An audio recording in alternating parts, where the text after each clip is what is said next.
review penggunaan Uwinfly Redfish 7 dan Redfish 8 setelah pemakaian selama 2 bulan. Uwinfly Redfish 7 dan Redfish 8 ini saya beli sekitar bulan Mei.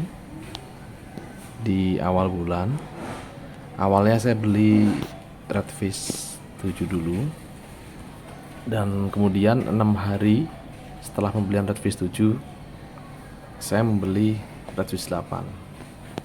Saya membelinya nggak melalui toko online, tapi langsung ke dealer Uwinfly, ya, pemasaran Uwinfly yang kebetulan ada di dekat rumah saya, yang jaraknya hanya 1 kilometer dari rumah saya. Nah, alasan saya membeli langsung di tokonya itu adalah ketika ada sesuatu hal yang error, ya, di kedua kendaraan ini, saya bisa langsung ke tokonya gitu. Namun demikian dengan catatan bahwa harga offline itu akan sangat lebih mahal daripada harga online. Dan ketika saya membelinya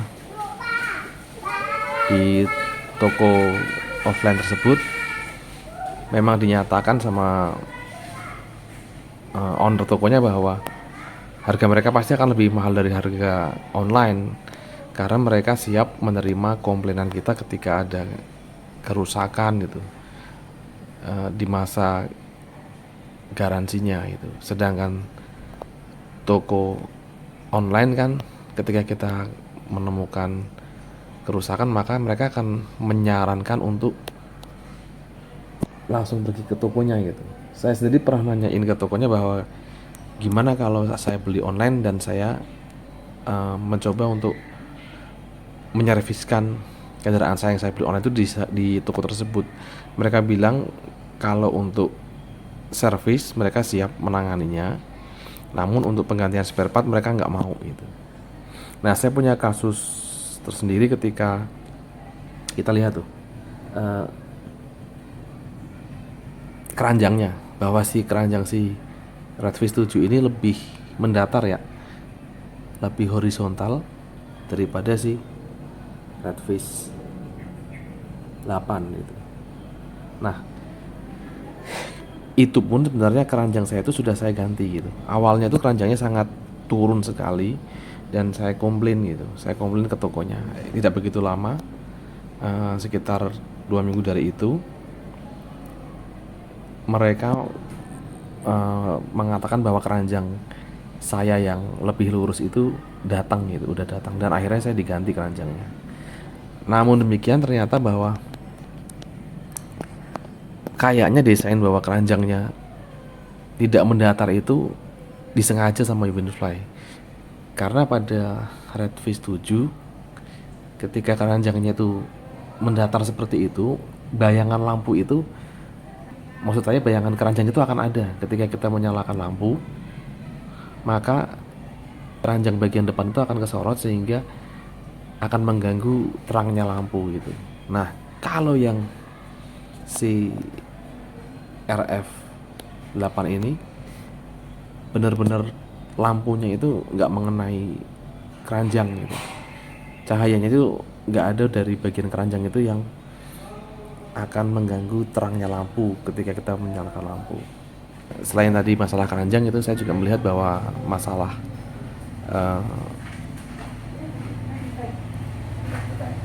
shockbreaker gitu, enakan shockbreakernya Redfish 7 daripada Redfish 8, itu yang saya rasakan. Desain Uwinfly RF7 dan RF8 ini kalau dari bagian depan itu betul-betul mirip lah, sama kalau nggak mau bilang sama. Dari bagian depan itu keduanya itu letak lampu depan, letak lampu sein, lekukannya itu sama, spatbornya itu masih sama gitu ya, spatbornya masih sama, rodanya masih sama, hampir semuanya itu sama dari bagian depannya. Namun kalau di bagian belakang itu sudah jelas berbeda, ya, sangat berbeda sekali. Di bagian uh, dari tempat duduknya sampai ke bagian belakang gitu. Hal lain yang membedakan dari kedua sepeda listrik ini adalah bahwa si RF7 ini menggunakan mesin dengan kekuatan 500 watt, sedangkan si RF8 ini sudah menggunakan BLDC dengan kekuatan 600 watt. Namun demikian saya tidak merasakan perbedaan yang berarti sih dari perbedaan 500 watt dan 600 watt itu. Nah, untuk modifikasinya saya pada Uwinfly RF7 ini yang saya modifikasi cuman kita lihat ya. Saya hanya memodifikasinya hanya sedikit sekali di sini, yaitu yang pertama adalah spion. Itu udah bukan spion aslinya. Yang kedua adalah saya pasang subnova, dan yang ketiga saya cuman nurunin stang ini, namun kayaknya masih kurang rendah ini, tapi udahlah biarin aja. Dan terakhir saya cuman mencabut cranknya dan menutup dengan karet buntu ya.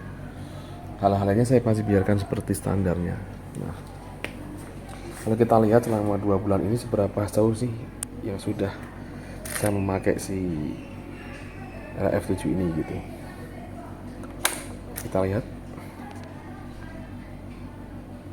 Nah, 89 km. Jadi selama 2 bulan ini saya baru menggunakan si RF7 ini selama 89 km. Karena ya memang saya lebih sering menggunakan si RF8 ini gitu.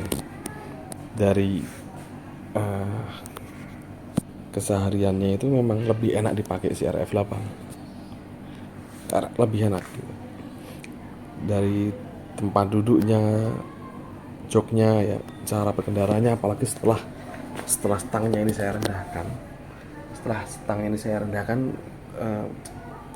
betul-betul enak posisi mengendarainya itu. Dan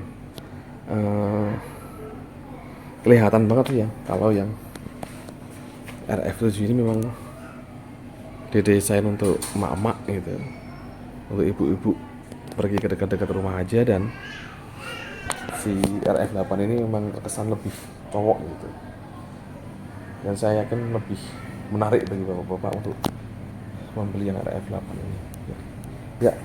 Kembali ke desain depannya sama persis, letak lampu sayanya juga masih sama, namun bagian belakang kita kelihatan bahwa ya lampu sensi RF7 ini lampu sayanya mendatar ya. Kalau si RF8 itu ke atas gitu. Kalau lampu belakangnya sih sama, lampu belakangnya sama.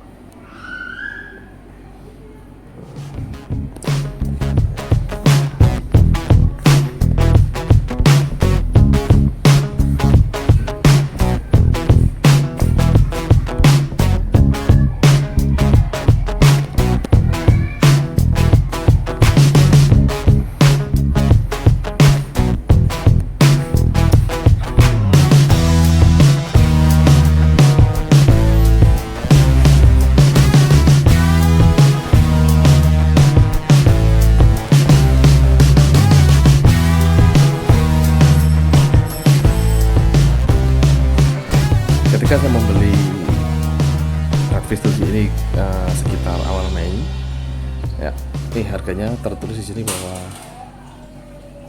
4690. Nah, waktu itu saya nego 4660 lah. Padahal di online si RF7 ini rata-rata dijual dengan harga 4,3an, belum termasuk ongkir, tapi ya belum termasuk jasa antar kendaraan sampai rumah. Yang kemungkinan sih kalau belinya di sekitar Jabodetabek untuk sampai rumah saya itu bisa 200an gitu. Nah, dan itu nggak mau kurang dari harga yang tertulis 4690, dia nggak mau kurang. Nah, dengan harga 4690 ini kita dapat spesifikasi baterai itu 48 volt, 12 ampere hour ya. Ketika membeli Redfish 7, saya mendapatkan informasi bahwa si Redfish 8 ini kata penjualnya tidak laku karena anak kecil nggak mau membelinya dan ibu-ibu juga nggak mau membelinya, sehingga pangsa pasar untuk si RF 8 ini sangat sempit. Padahal menurut saya yang bapak-bapak ya, RF 8 itu betul-betul unik sekali, cantik sekali gitu. Dari tampilannya tuh bener-bener enak dipandang gitu. Daripada si RF 7. Jelas-jelas saya lebih memilih RF 8 daripada RF 7. Nah, karena si RF 8 ini tidak laku, walaupun di price list itu tertulis harganya 5790 atau anggap aja 5,8, maka ada diskon 500.000 untuk si RF 8 ini. Jadi dari 5,8 menjadi 5,3. Nah, dari 5,3 itu karena saya baru aja beli si RF 7, saya didiskon lagi menjadi 5,2. Saya cek di toko online pada saat itu sama gitu. Harga RF 8 itu sekitar 5,2 di awal Mei itu, dan itu belum ongkos kirim gitu. Jadi harga ini jelas-jelas menarik sekali bagi saya gitu. Nah, kemudian saya ingat bahwa si RF 8 ini pada saat pertama kali keluar itu baterainya itu 48 volt 20 ampere. Kemudian setelah itu nggak ada lagi gitu, sudah nggak ada lagi yang 48 volt 20 ampere, namun 48 volt 12 ampere gitu. Saya sendiri maunya yang 48 volt 20 ampere gitu. Maka saya tanya balik tuh, ini harga 5,2 ini berapa ampere gitu. Dijawab sama penjualnya bahwa ternyata si harga 5,2 itu dengan baterai 12 ampere. Nah, saya langsung minta, bisa nggak kalau baterainya diupgrade menjadi 20 ampere gitu. Dari jawab bisa gitu. Dengan syarat saya diminta nambah gitu. Dimana nambahnya itu hanya 100.000. Tentu aja itu tawaran yang menarik sekali gitu.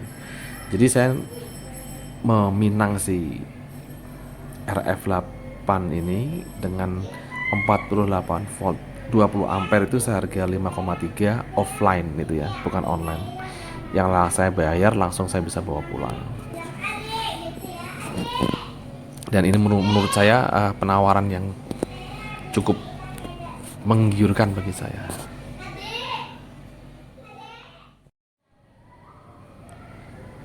Sejak punya RF 8 dari 1,5 bulan yang lalu, si RF 8 ini menjadi kendaraan yang sering saya gunakan di kegiatan sehari-harinya di rumah. Kita lihat berapa kilometer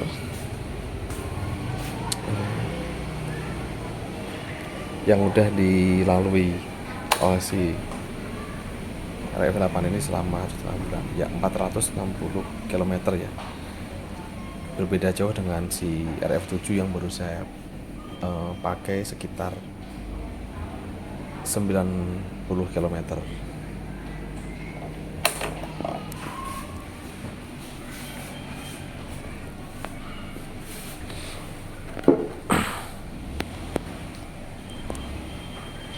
Saya sendiri nyaman sekali menggunakan si RF 8 ini.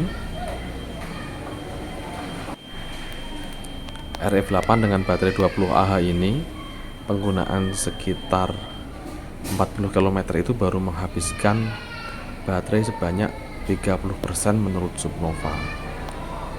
Namun demikian saya biasanya langsung ngecas si RF 8 ini di kondisi 70% baterai, karena menurut baterai University, baterai SLA ini akan bisa bertahan sekitar 3 tahun ketika baru digunakan 30% kemudian dicas ya. Jangan sampai kita menggunakan baterainya itu